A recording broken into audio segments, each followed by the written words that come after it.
1997 Mitsubishi Eclipse Spyder GST. And how long have you had it? About 2.5, 3 years, I'd say. Did you buy it specifically for a project? No, that's the funny thing. See, I'm building a 3000 GT. I didn't want to drive that. Obviously, if I'm building it, I can't drive it while I'm building it. But I bought this as a daily driver. Anybody who knows DSMs knows that's a horrible mistake.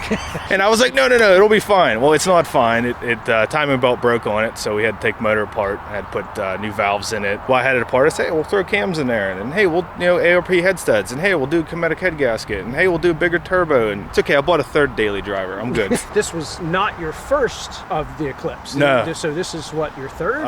This would be my fourth. So you kind of knew the platform well enough. Yeah. That when you chose a daily driver, you chose it because you liked the platform. Yeah. And I've been inside and outside those motors so many times. Yeah. Why didn't you just fix it back to stock and keep driving it? I'm a glutton for punishment. It's a sickness, man. You get something like that and you just start itching to do a little thing here. Maybe just this little thing. Maybe one more thing. And then next thing you know, you have a cammed race car that you can only drive 2 days a week. It came into a friend of mine's shop in Burl. It was in for a clutch. And the kid that owned it didn't want to put the money into the clutch. He just didn't want the car anymore. And he said, hey, would your shop buy my car off me? And they were like, I guess we could probably flip it. And I saw it and I was like, yeah, I'll help you guys work on it. I know all about it. I'm never buying another one of these. And there it is. I helped work on it and I fell in love with it, so I have to have it. When I first got it, there's a bunch of ugly stuff on it, Ricky Racer, AutoZone racing stuff all over the car. And I said, you know what? I'm just gonna clean this up, make it look stock again, make it look presentable. It already had intake and exhaust on it when I bought it. I found a good deal on a big front mount for it. A couple little things, and then when that belt broke, I lost all control. Do you still have the intake and the exhaust that you bought it with? Or? The exhaust is still, part of the exhaust is still there. Changed the intake then, right? Yeah, actually, it doesn't even have an intake right now. It's running off straight open turbo race car stuff. That's why I don't drive it, because I don't feel like sucking in a leaf or a bird or a child. I did a STM O2 dump, or O2 housing rather, 3-inch turbo downpipe, custom welded intake piping to fit right. Brian Crowder, 264, 272 cams in it, kinetic head gasket, the gates Kevlar racing timing belt. It's got Evo 8 valves in it, because they're the same valves that came in that motor stock, but the Evo 8s are actually hollow valves and they're filled with a sodium. So when they get hot, the sodium actually liquefies and helps disperse heat through the valve stem. I got them essentially free from a friend of mine because he had an Evo and his Evo's 780 wheel horse or something like that. He sold me all his old SuperTech valve trains, so I got titanium valve springs and retainers in it and Evo valves in the can. Head's essentially built. I had it ported way out. I mean, it's ported to the max. Ended up going with a bigger turbo. It's a TD05H. It's actually a stock turbo from the first gen Eclipses. When they switched from first gen to second gen body style, it's actually went with a smaller turbo to get a quicker spool up time on it, whereas the older ones are a skoshi bit bigger, better for higher boosts and everything, but they had a less lower end. And with my cam profile being upper end power, I said, we'll go with more upper end power and lose the bottom end, jump off the line. It's a balance. It's got tubular exhaust manifold on it. From the head to the back of the car, it's all straight stainless piping. Until the very end, there's one canister muffler. It's pretty loud. It's obnoxious to drive. You get a lot of drone. Yeah, with the cloth top. And it's horrible. Is it? It's horrible. That's why I don't drive it.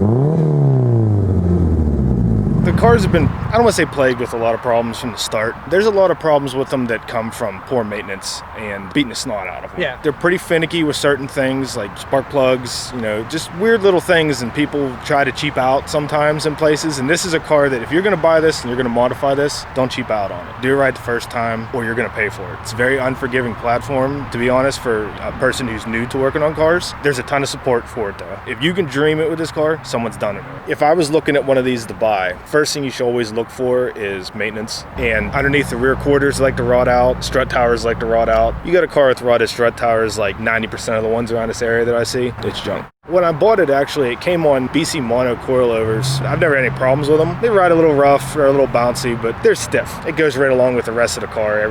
Nothing's comfortable. It's made to do one thing. I actually bought those wheels off a buddy of mine because I had a nicer set of BBSs on it, and I bent one. Did it on my birthday, so that was fun. Aesthetically, though, I haven't done anything to this car. Honestly, the only aesthetic thing I've done to this car is the wheels and the sticker on the front bumper. It says Immortal. I know a lot of people probably don't agree with me, but I think those cars, and a lot of the 90 cars, your 300ZXs, your RX-7s, all of them. They have such a timeless styling to them. You just leave it how it is, and it's beautiful in its own right for what it is. I mean, it still looks good to this day. It hasn't aged. It's aged very well. Why mess with it? Is this a keeper? Is this one that you always keep in your collection, or would you ever part with it?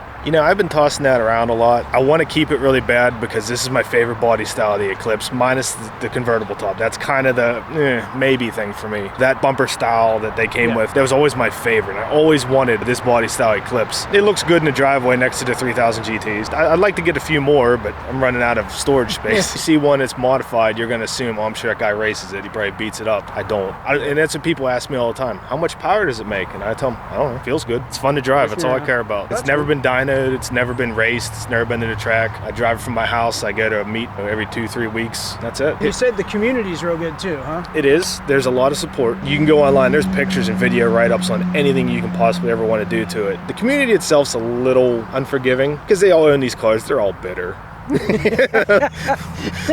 they know they're suffering through it too. They're just bitter and angry. But online, the DSM community is pretty nasty. But you go to the DSM shootout, Busher throws it out in Ohio, Summit Raceway. They're the most helpful people you'd ever meet. I've seen opposing guys out there at the shootout, and they're helping their competitor rebuild their motor on the side of the track at 4 o'clock in the morning. I've helped change turbos at the shootout at 1 a.m. It's just how it goes. Everybody comes together for that. Chrysler did have her hands in a lot on this car. Mitsubishi built the drivetrain, Chrysler built the body. Inherently, you mix 2 car companies, you're gonna have problems. They took the Evo 1 through 4 platform and they wanted to bring it to the States, and they didn't think people in the States would be excited about a 4-door sedan. So they said, hey, let's build this other car. There it is. Every one of these cars was built in Normal, Illinois. They're all built out of one factory, and that's where they come up with the name DSM. It's Diamond Star Motors. It's Chrysler and Mitsubishi. What keeps you in that platform? Why does it interest you? Honestly, I think for me it's nostalgia. I was just telling the story the other day to someone. I remember being a little kid on the school bus, 3000 GT. There's one we saw every day, and I said, one day I'm gonna have one of those. And everybody laughed at me, and now I've had 2. And the neighbor of mine had a white hardtop Eclipse, same body style as mine, and I remember I just thought that car was the baddest thing in the world. It's just one of those things, you see it and you just fell in love with it as a little kid. It's like people that like Hugs or Bulldogs. You gotta like it for what it is. You know what I mean? Like, you love it for what it is, and other people look at you like, how do you like that? I'm like, yeah, I just do. It's what I like.